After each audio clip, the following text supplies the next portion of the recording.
नमस्कार, आप देख रहे हैं सी न्यूज भारत और मैं हूं आपके साथ ज्योति अरोड़ा। शहीदों की नगरी शाहजहांपुर में आज आपको एक ऐसी शख्सियत से मिलाएंगे जो कि हिंदी भाषा में महारत हासिल किए हुए है, जिसने शहर ही नहीं बल्कि कई जिलों के साथ साथ अलग अलग राज्यों में अपनी एक अलग पहचान बना रखी है हिंदी भाषा में। और उनकी एक नहीं कई किताबें लिखी जो कि रोचक के साथ साथ ज्ञानवर्धक भी सिद्ध हुई हैं।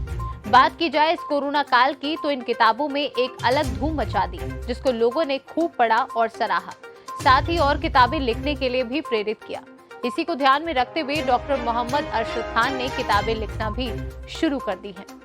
नमस्कार, आज हम मौजूद हैं एक ऐसी शख्सियत के पास जिनके बारे में शाहजहांपुर ही नहीं तमाम लोग जानना चाहते हैं। जी हाँ, बात कर रहे हैं हम डॉक्टर अरशद खान की, जो कि एक बाल साहित्यकार हैं। वो अपनी बाल कथाओं से बच्चों के बीच में जो संदेश मैसेज पहुंचाना चाहते हैं, किस तरीके से बच्चों को प्रभावित किया जाए समाज में अपनी बात को रखने के लिए, समझ बनाने के लिए।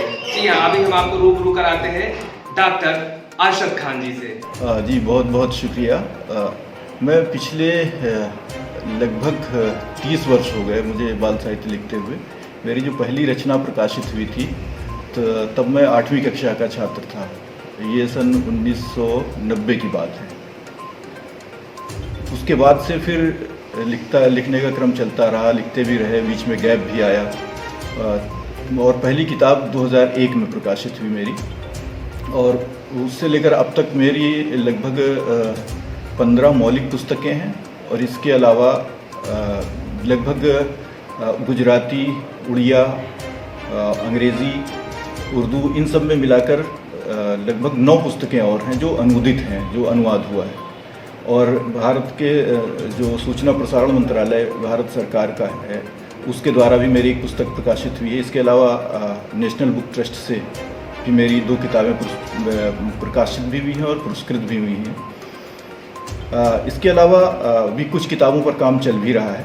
हिंदी संस्थान ने भी मुझे अब कार्यों के लिए मेरे एक पुस्तक पर पुरस्कार दिया था। इसके अलावा बाल साहित्य, आज के दौर में जब हम देखते हैं बाल साहित्य तो थोड़ा सा ये लगता है कि आज के दौर में जिस तरह से जो डिजिटल माध्यम पैदा हुए हैं उनकी वजह से किताबों से लोग दूर हटते जा रहे हैं।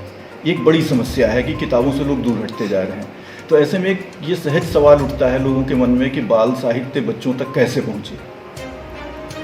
ये जो समस्या थी, इस समस्या को बहुत हद तक कोरोना पीरियड में इस समस्या का समाधान खोजने में मदद मिली। स्कूल बंद हो गए, बच्चों के घर पर वो रहे, तो उनका ध्यान बटाने के लिए, उन्हें अवसाद से बचाने के लिए तो तमाम सारी चीज़ें की गई। व्हाट्सएप ग्रुप बनाए गए और उन ग्रुप पर कहानियाँ सुनाई गई, यूट्यूब चैनल बनाए गए, तमाम कार्यशालाएँ उनकी जूम मीटिंग के माध्यम से या ऑनलाइन उनकी कार्यशालाएँ आयोजित की गई। तो इससे बहुत कुछ हुआ और बच्चों की क्रियाशीलता पूरी उभर कर आई। एक दिल्ली में राजीव गांधी फाउंडेशन है, उसके तहत एक कार्यक्रम हुआ था उसी कोरोना पीरियड में, और वो पूरे महीने की कार्यशाला थी।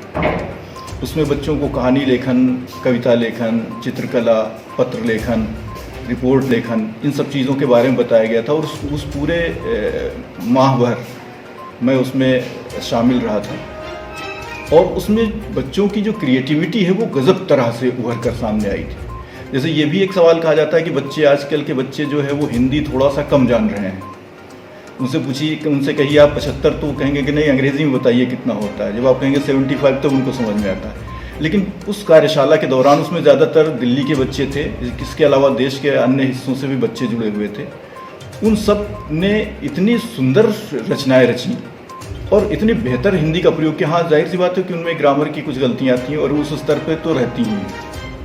और ग्रामर जो है वो किसी भाषा को नियंत्रित तो करता है, लेकिन बोलचाल की भाषा में आमतौर पर हम ग्रामर का उतना ध्यान नहीं देते हैं। तो ग्रामर की गलतियों को छोड़ दिया जाए तो भाव के स्तर पर, शिल्प के स्तर पर, पूरे समग्र रचना के स्तर पर बहुत अच्छी रचनाएं बच्चों ने रची।